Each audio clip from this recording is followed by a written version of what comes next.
Before we get into today's show, let me tell you about the latest deal from Mike Lindell, MyPillow. Once again, the big box stores have canceled their orders simply because they don't agree with Mike Lindell's politics. They don't like it because he supports President Trump. Well, he's going to pass that savings on to you. No more middleman. And boy, does he have some great deals on the Giza Dream sheets and the Patel bed sheets. Listen to this. Giza Dream queen size, normally $139.98. Your wholesale price, $69.99 when you use promo code Joey. King size, only $79.99. The Patel queen size, normally $89.98. Your wholesale price, $29.98 when you use promo code Joey. Just call 1-800-893-4059 or go to MyPillow.com. Always use promo code Joey. Free shipping options available. This allotment's not going to last very long. When they're gone, they're gone.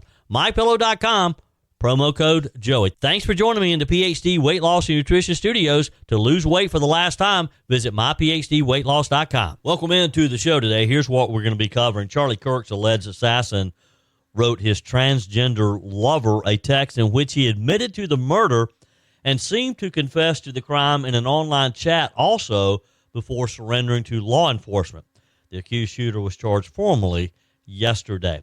Meanwhile, ABC News is under fire this week, and at the center of the controversy, longtime correspondent Matt Gutman, who stunned viewers with his comments about the alleged assassin of conservative activist Charlie Kirk. You're not going to believe this when I tell you a little bit later.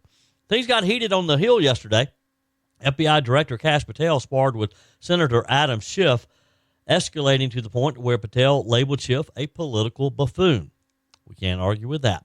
South Carolina Representative Stephen Frank joins us to discuss a movement within the House to have a Democrat removed from the House Judiciary Committee because of his sensitive comments about the assassination of Charlie Kirk. There's a lot to cover. Let's get started. I told you we'd be back. And ye shall know the truth, and the truth shall make you free. It's Joey Hudson. I wanted to name it the Joey Hudson bill, but, they don't allow you to put names on bills. But I wanted to call it the Joey Hudson bill because I know that one's been near and dear to you for a number of years. That's how it's done. Let your voice be heard. And the truth shall set you free. Here's Joey Hudson. The suspected assassin accused of fatally shooting Charlie Kirk appeared in a virtual court hearing yesterday where he was formally charged. The 22-year-old shooter is charged with aggravated murder, 2 counts of obstruction of justice, and felony discharge of a firearm causing serious bodily injury, 2 counts of witness tampering, and commission of a violent offense in the presence of a child. He didn't enter a plea. At one point, he leaned toward the camera and stated his name at the request of Utah 4th Judicial District Judge Tony Graff. The shooter appeared virtually on screen wearing a restrained garment. At first glance, he looked stoic and detached. During the reading of the charges, he remained emotionless as the judge read every charge, including the mention of a possible death penalty. He showed no visible reaction when the court referenced his alleged targeting of Kirk for political ideology. Prosecutors yesterday said they would be seeking the death penalty. His next court appearance is scheduled for 10 a.m. local time on September 29th, and he will remain in custody without bail. Graff said a lawyer must be appointed to represent the shooter by that date. Turning Point USA has urged its supporters to focus on honoring the life and the legacy of its late founder, Charlie Kirk. An official statement was shared on X by Andrew Colvett, Kirk's friend and the Charlie Kirk Show executive producer, saying, for all those asking for comments following today's press conference, Turning Point is focused on celebrating and memorializing Charlie. We will have more to say in the future. Thank you to law enforcement at the local, state, and federal level and the prosecutors who continue to work to bring Charlie's assassin to justice. Thank you to the millions of people worldwide who continue to pour out prayers, love, and support for the Kirk family.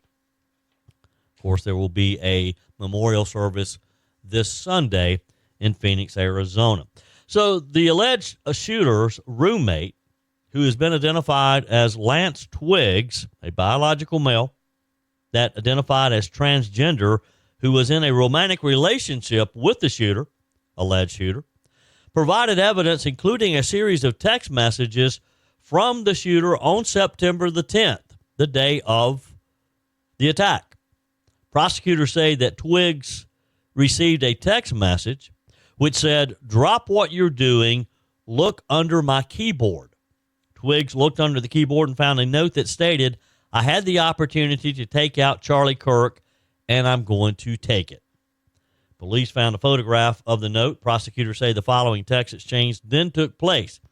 After reading the note, the roommate responded, "What?" with question marks across the line. "You're joking, right?" Again, a line of question mark for emphasis. He said, "I'm still okay, my love, but I'm stuck in Orem for a little while longer yet. Shouldn't be long until I can come home, but I got to grab my rifle still. To be honest, I'd hoped to keep this secret till I died of old age. I'm sorry to involve you." The roommate said, "You weren't the one who did it, right?" The shooter said, "I am. I'm sorry." Roommate, "I thought they caught the person." Shooter, "No, they grabbed some crazy old dude, then interrogated someone in similar clothing. I had planned to grab my rifle for my drop point shortly after, but most of that side of town got locked down. It's quiet, almost enough to get out, but there's one vehicle lingering." The roommate, "Why?" The shooter, "Why did I do it?" Roommate, "Yeah." The alleged shooter, "I had enough of his hatred. Some hate can't be negotiated out. If I am able to grab my rifle unseen, I will have left no evidence. Going to attempt to retrieve it again. Hopefully they have moved on. I haven't seen anything about them finding it." Roommate, "How long have you been planning this?" The alleged shooter, "A bit over a week, I believe. I can get close to it, but there's a squad car parked right by it. I think they already swept that spot, but I don't want to chance it." The alleged shooter then said, "I'm wishing I had circled back and grabbed it as soon as I got to my vehicle. I'm worried what my old man would do if I didn't bring back Grandpa's rifle. I doubt if it had a serial number, but it wouldn't trace to me. I worry about prints I had to leave in a bush where I changed outfits. Didn't have the ability or time to bring it with me. I might have to abandon it and hope they don't find prints. How the F will I explain losing it to my old man? Only thing I left was a rifle wrapped in a towel. Remember how I was engraving bullets? The effing messages are mostly a big meme. If I see notices bulge, UWU on Fox News, I might have a stroke. All right, I'm going to have it. Leave it. That really effing sucks. Judging from today, I'd say Grandpa's gun does just fine. I don't know. I think that was a $2,000 scope." The alleged shooter then said, "Delete this exchange." He said, "My dad wants photos of the rifle. He says Grandpa wants to know what has what. The feds released a photo of the rifle, and it's very unique. He's calling me now, not answering." He then says, "Since Trump got in office, my dad has been pretty diehard MAGA. I'm going to turn myself in willingly. One of my neighbors here is a deputy for the sheriff." He goes on to say, "You are all I worry about, love. I'm much more worried about you. Don't talk to the media, please. Don't take any interviews or make any comments. If any police ask you questions, ask for a lawyer and stay silent." I would say that's a confession, wouldn't you? Now, let's go over to ABC News, who finds itself under fire and at the center of this controversy. Longtime correspondent Matt Gutman, who stunned viewers with his comments about that text exchange that I just read to you, about the alleged assassin and his trans lover. Now, most people expected to focus beyond the brutality of the crime, right? On the growing concerns over political violence in America. But instead, Mr. Gutman used his national platform to talk about how touching the killer's text messages were. Here's what Gutman said after the press conference announcing murder charges against the 22-year-old shooter, the man accused of gunning down Kirk in broad daylight. Here's the exchange.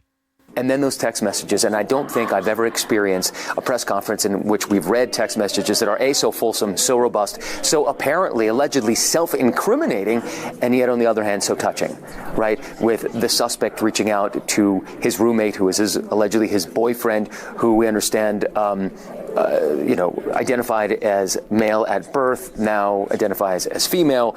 And the terminology he used, he was trying to protect him. He kept calling him my love. My reason for doing this is to protect you, but also asking him to delete the messages and not speak to law enforcement. So there's this heartbreaking duality that we're seeing very tragically playing out. Okay, so touching?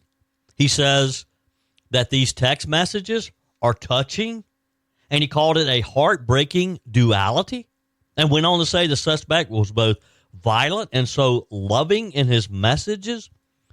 Is this guy nuts? I mean, this ABC reporter seemed more interested in painting a romantic picture than reporting on the cold-blooded, politically motivated killing of my colleague, Charlie Kirk. People noticed fast. Senator Jim Banks asked bluntly, "Wait, what?" Columnist Carol Markovich called it out with a simple but fitting WTF. And Red State's Bonte nailed it when he said, all it takes is transgenderism being involved, and suddenly the mainstream press thinks the shooter and his boyfriend are a touching love story. Wow. Gutman has yet to apologize. ABC News has not commented. Let's be honest, those summer vacations and backyard barbecues added some extra pounds, right? But instead of feeling guilty or falling further behind, it's time to reset, drop the weight, and get back in control. The solution isn't a shot. Real lasting weight loss starts with your mind, not your mouth. At PhD Weight Loss, Dr. Ashley Lucas and her team help you uncover the real reasons behind your weight gain so that you can reprogram the way you think about food forever. PhD clients lose up to a third of their body weight without ever taking a drug. I know because I lost 33 pounds with PhD weight loss. Through real food, behavioral coaching, and proven science, your body can become a natural fat-burning machine. Why risk spending thousands on shots that strip away muscle, come with dangerous side effects, and leave most people regaining 60% of the weight within a year? With PhD, you'll activate your body's natural appetite control, burn fat safely, and stay in control. Even if you're already on Ozempic, PhD can help you transition off while still losing weight. Take the first step today. Call 864-644-1900 or visit myphdweightloss.com. FBI Director Kash Patel went toe-to-toe with Adam Schiff during a Senate Judiciary Committee hearing yesterday. And let's just say Patel did not hold back. It started with the good senator from California pressing Patel over Ghislaine Maxwell, Jeffrey Epstein's longtime associate, who finds herself serving 20 years for sex trafficking minors. Schiff wanted to know why she was quietly transferred from a low-security prison in Florida to a minimum-security prison camp in Texas just days after a top DOJ official, Todd Blanks, had a closed-door meeting with her. Schiff, being Schiff, turned it in one of his classic grandstanding routines, saying, "Do you think the American people are stupid?" And that's when Patel absolutely went off on him. Do not have that transcript in front of me. You're picking it piecemeal. The American public can read the entirety of that. One last question, because you clearly won't tell us the cabinet members associated with Mr. Epstein. Let me ask you one last question. And that is, right after she gives this testimony in front of an FBI agent, among others, she's transferred to a minimum security prison not suitable for a sex offender like herself. Who made that decision and why? The Bureau of Prisons. The Bureau of Decisions made it in prisons. The Bureau of Prisons decided on their own, without any consultation with Blanche or anyone else, that they were going to suddenly, after this interview, completely unrelated to this interview, completely unrelated to anything she said, move her to a prison not suitable for a sex offender. You want the American people to believe that? Do you think they're stupid? No. I think the American people believe the truth, that I'm not in the weeds on the everyday movements of you're inmates. Not in the weeds? What I am doing is protecting this country, providing historic reform, and combating the weaponization of intelligence by the likes of you. And we have countlessly proven you to be a liar in Russiagate, in January 6th. You are the biggest fraud to ever sit in the United States Senate. You are a disgrace to this institution and an utter coward. I'm not surprised I'm not surprised that you continue to lie from your perch and put on a show so you can go raise money for your charade. You are a political buffoon at best. And that's insulting to the real political buffoons. Wow. When Patel shot back, no, I think the American people believe the truth. What I'm doing is protecting this country. Then he laid into Schiff's record, calling him a liar on Russiagate. Look, we know that you cannot trust Adam Schiff, period.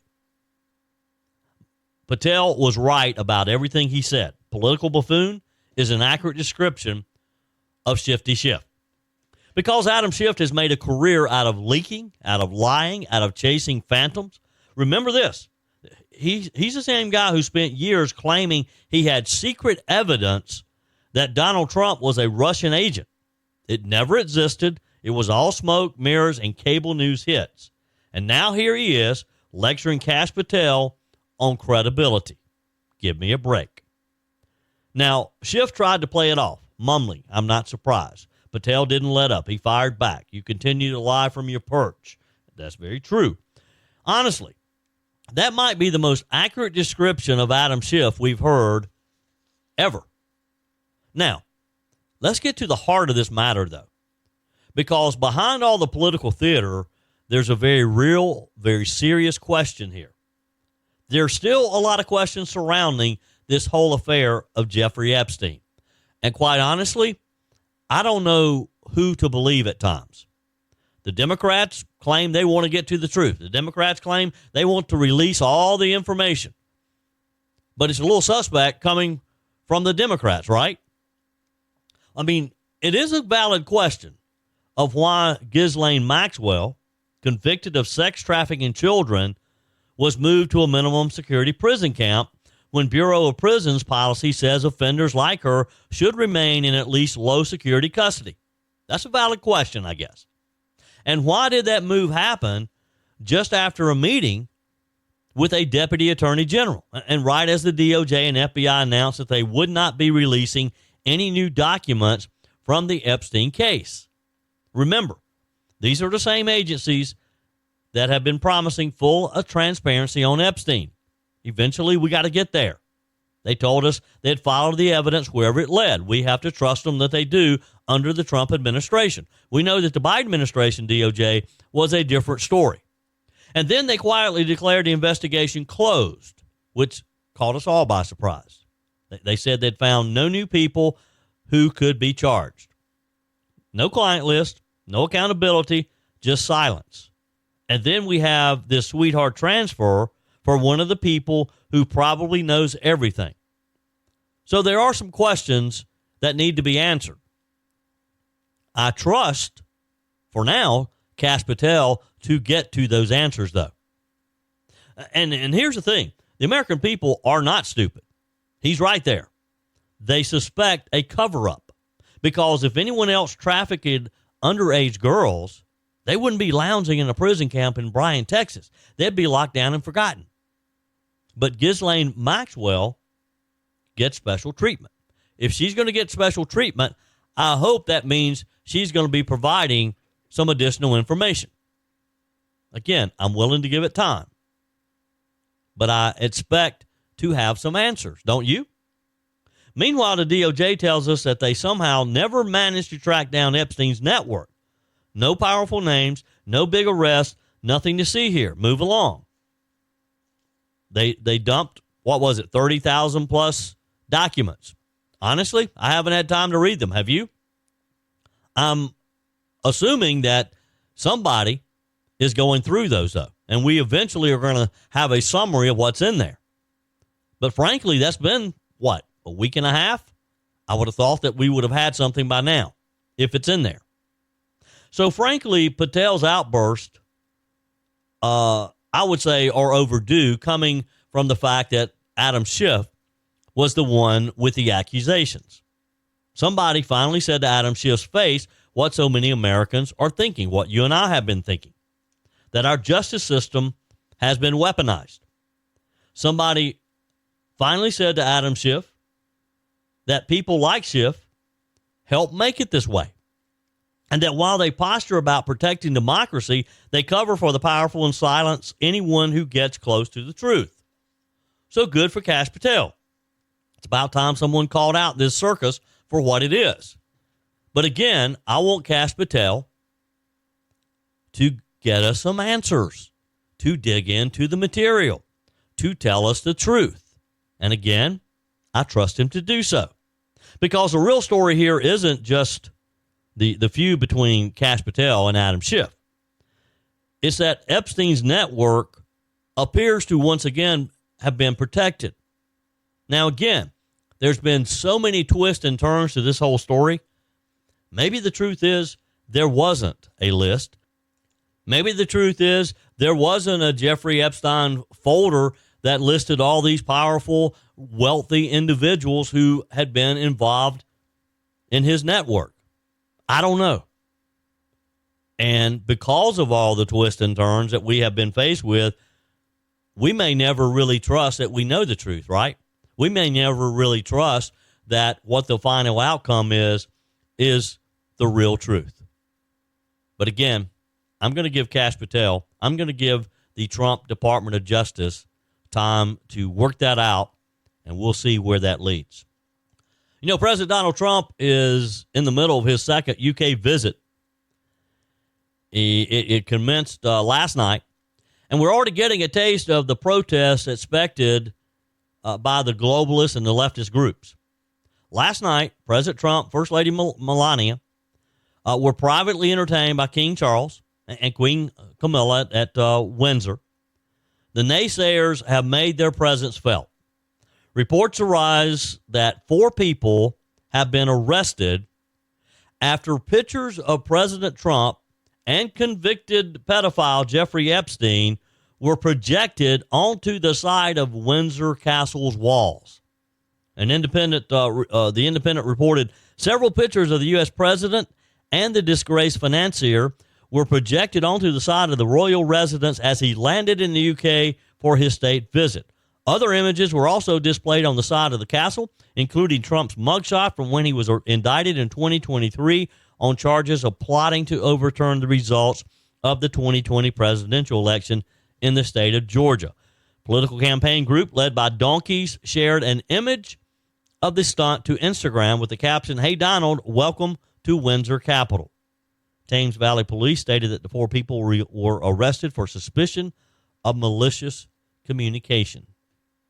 Now, I wonder if we have such a charge here in the United States, malicious communications. If, in fact, we do, there's probably a lot of people could be charged with that, particularly over these past 2 weeks, right? Add more names to the list of people, high-profile people, adults who should know better, who have lost their jobs over incendiary comments about Charlie Kirk's assassination. Another high-profile official put on leave, the chief of the Cleveland Division of Fire, was placed on paid administrative leave after sharing an insensitive and incendiary social media post in the wake of the Charlie Kirk assassination, according to Cleveland Mayor Justin Bibb. He announced it yesterday. The post on Facebook has since been deleted. It was posted by Anthony P. Luke, referred to Kirk, and featured a cartoon showing elephants worshiping a golden rifle, with one elephant declaring, "Bring out the next sacrifice." The post reportedly appeared on Luke's personal Facebook page after Charlie Kirk was assassinated on the college campus in Utah a week ago. Bibb said the post crossed the line. In a statement, he said, "This post romanticizes gun violence, a matter far too serious in a city where we mourn too many families every week, too many lives cut short, and too many children denied safe sleep in their beds." Chief Luke's post crossed the line. It was insensitive. It was incendiary. It did not reflect the values of compassion, unity, and safety that I strive to stand for. Luke was appointed as the city's 17th fire chief. Now, this is Cleveland. You think, well, that's Cleveland. That's up there. Well, we've had plenty ourselves down in the Palmetto State. Clemson University has been in the center of controversy. Their university board approved of 2 additional professors being fired yesterday, which brings the total to 3 total terminations for inappropriate social media posts related to the assassination. Hours later, after Clemson announced this, Coastal Carolina University announced dismissing 1 employee and suspending another without pay pending further review of social media posts.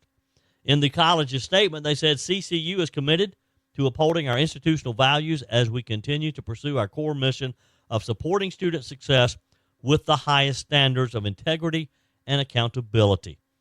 The college in Conway declined to give any further details on what it called, quote, personnel matters, but noted the reports it received included posts made by people who do not work for the school anymore. At Clemson, the 2 additional firings for now deleted posts came a day after the university's first termination for online reaction to Kirk's death. The upstate school announced that firing shortly after or before a meeting of the school's governing board, after the board had received a little bit of encouragement, let's say, from GOP legislators. It appeared that Clemson was dragging their feet until the president of the Senate, Thomas Alexander, and Speaker of the House, Merle Smith, and a couple other highly or very powerful legislators sent a letter to the Board of Trustees expressing their desire for the trustees to take some action. The college, in a statement, said, "We fully acknowledge the concerns raised regarding the timing of recent personnel decisions. Every deliberation reflects the university's unwavering commitment to conduct all actions in full compliance with institutional policies, state and federal laws, and the foundational principles of due process." Now, colleges generally have separate policies and procedures for faculty members versus members of the general staff. The school statement said Clemson remains resolute in its commitment to cultivating an environment that is safe, respectful, and conducive to academic excellence. The social media post came to light last week, of course, as the Clemson College Republicans began flagging the employees' online reactions to Charlie Kirk's death, including posts from 2 assistant professors making light of the killing. Now, these college Republicans, they took it upon themselves to monitor these social media sites. I had a couple of college Republicans at our Freedom Farm Fest at my home Saturday, and they were explaining to me how they had done this. And good for them. Kudos to them.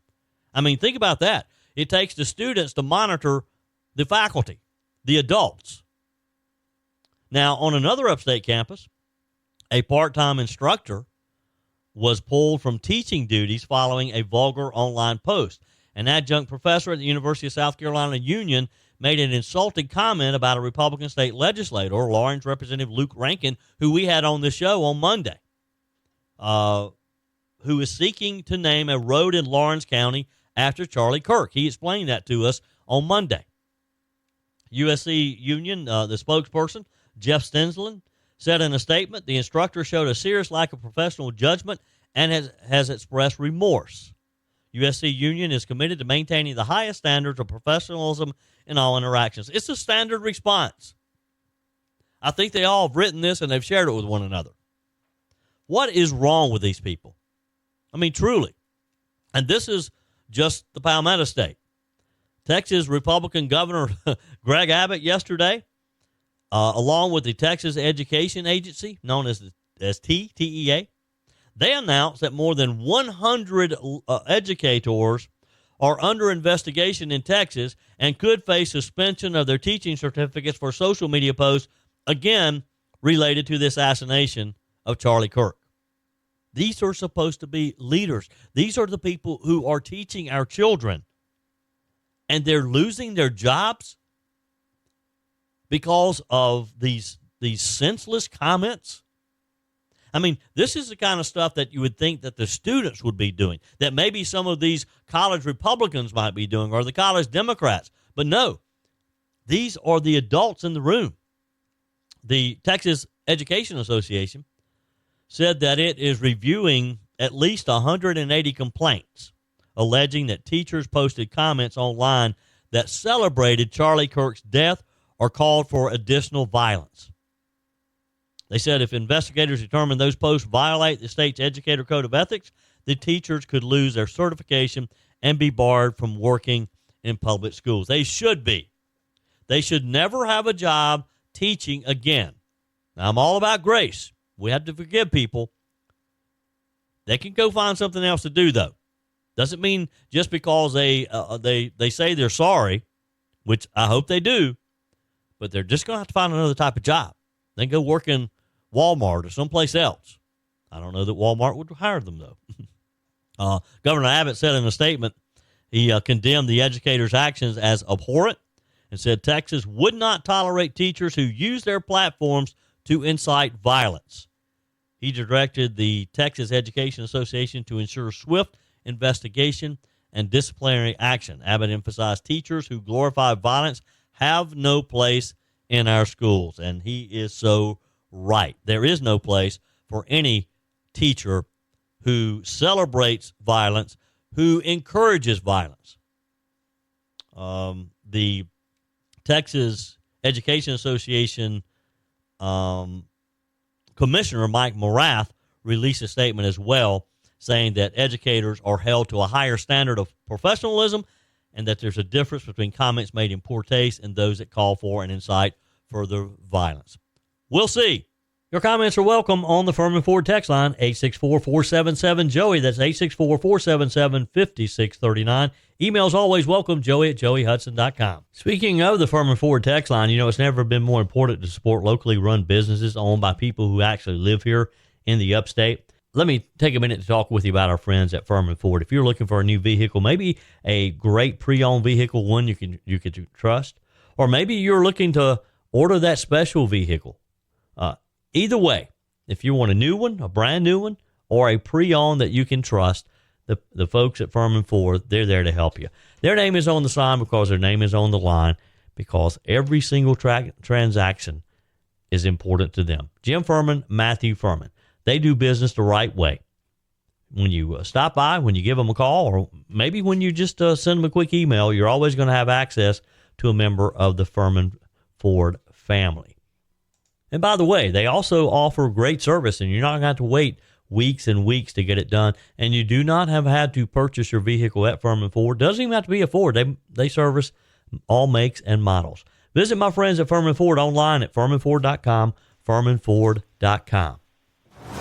Since Charlie Kirk's assassination 1 week ago, we've been seeing hateful and vicious comments about Charlie's work. And the sad thing is, there was nothing hateful nor vicious about Charlie Kirk. I know him. He was a patriot who loved his country and, above all, loved his God. Over the last week, we've seen school teachers, college professors, doctors, business executives lose their jobs because they celebrated the brutal death of Charlie Kirk. The question being raised now is whether a member of the South Carolina House of Representatives should possibly lose his position on a very powerful committee due to his comments on the late Charlie Kirk. Join me on the guest line today, Representative Stephen Frank, who represents the people of House District 20 in Greenville County. Representative Frank, welcome. Hey, Joey. How you doing today? I am wonderful. Appreciate your time today. Appreciate you being with me. So let's just jump right in here. You're calling on the Speaker of the House to remove Representative King from the House Judiciary Committee. Let's start with what your colleague said that has you and some others believing that he should be removed from his committee assignment. Well, Joey, you mentioned leading into the call the variety of folks that have been reprimanded in various ways for their vile comments, frankly, on the assassination of Charlie Kirk. And they've been dealt with. We just went through that with Clemson University and others. But we've got a sitting member of the House of Representatives, John King, who is spewing some of those vile and hatred stuff. And quite frankly, Joe, he's doubled down and defended and excused the assassination of Charlie Kirk. It's one thing, in my view, to disagree. I'm all for the freedom of speech. But excuse and defend the assassination of another human being while at the same time claiming to be a Christian is just, frankly, unconscionable. Yeah. I want to read part of what Representative King wrote. He said, We will not praise a man who openly hated our very existence, who dismissed our intelligence, who ignored our contributions to this country. Now, he obviously is talking about African Americans and believes that Charlie Kirk hated black people. He obviously, though, has never watched Charlie Kirk. He's never seen any Charlie Kirk YouTube videos, because you can quickly find many where Charlie only encouraged people of all races to be involved in our country. I don't get where he talks about or where he thinks that Charlie Kirk has dismissed black people. Do you? I don't, Joe, and I've seen hours and hours of content from Charlie Kirk. Never once have I seen or heard that man utter a racist comment, not in any way. And to just blatantly lie about somebody so that you can attack them for political points, maybe. It's hard to judge the man's motives here. But he said exactly what you read, and he's also made the comment, live by the sword and die by the sword. And I still struggle to understand what that even means, because, as you mentioned, Charlie Kirk was a peaceful man. Yeah. He wasn't violent. He didn't advocate violence. His only sword was conversation and debate. So I still struggle to understand what sword we're even talking about here. Yeah, it makes no sense. On my guest line today, Representative Stephen Frank, have you spoken with any of your Democrat colleagues about this? Is there any bipartisan support for your call for him to be removed from his committee assignment? I haven't yet. I've started reaching out to a few of them. I have yet to hear back. I'm hoping that here in the next 24, 48 hours, we can have some of those conversations.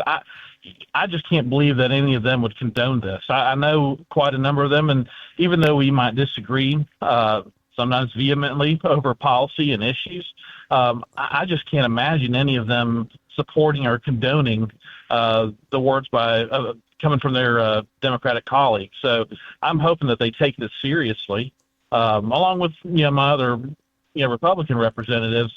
I just don't see this as being a partisan issue, quite frankly. This is an issue of humanity, and I hope they see it as such. Yeah. Representative Frank, what about the Speaker? Any word from Speaker Merle Smith yet? What's the next steps, I guess? I haven't heard from the Speaker yet. I've reached out to him. I hope to have a conversation with him soon as well. My call is for Speaker Merle Smith to remove Representative King from the Judiciary Committee. That's well within his power and authority. He sets up the committees and makes those assignments, so he can absolutely make changes any time. I think that'd be well in the realm of appropriate, given what Rep King has said. Beyond that, as soon as we go back into session, whether it's for special session or in January, I'll be bringing a resolution to censure Mr. King. And, ironically, John sits not just on the Judiciary, but on the Ethics Committee as well, which is where resolutions of censure and ethics complaints go. So that position is elected by the body, so the Speaker can't just remove him, but the Speaker can remove him from the Judiciary Committee, and I hope he takes that seriously and moves forward with that promptly. Yeah. Well, we'll certainly be following this, and hope, Representative Frank, that you will keep us informed on this. But before we have about a minute left, I want to go back. We talked earlier about some of the actions that colleges and universities have taken, but there's also still some employees, some professors, some administrators at other schools around the state who have said very hateful things, and they still have their jobs. Where do you think we stand on that? And do you believe that all of these people who made these types of comments should lose their job? I do. If they've crossed the line of excusing or defending an assassination and they're public employees, I absolutely do. Simply disagreeing with someone's ideology, I don't think that by any means constitutes grounds for removal. But as we saw with Clemson, those professors and employees crossed clear lines, and I hope that these others at other universities and counties and municipalities are held to that same standard.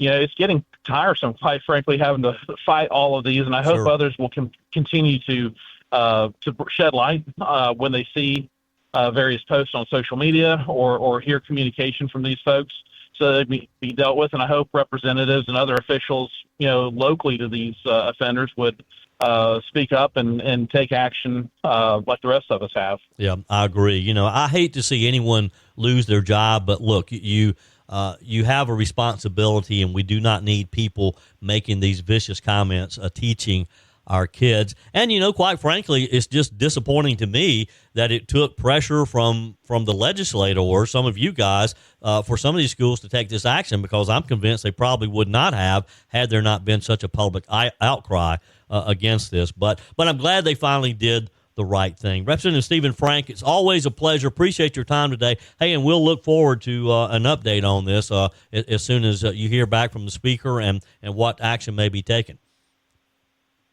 Thank you, Joey. I appreciate you having me on. I hope you have a blessed day.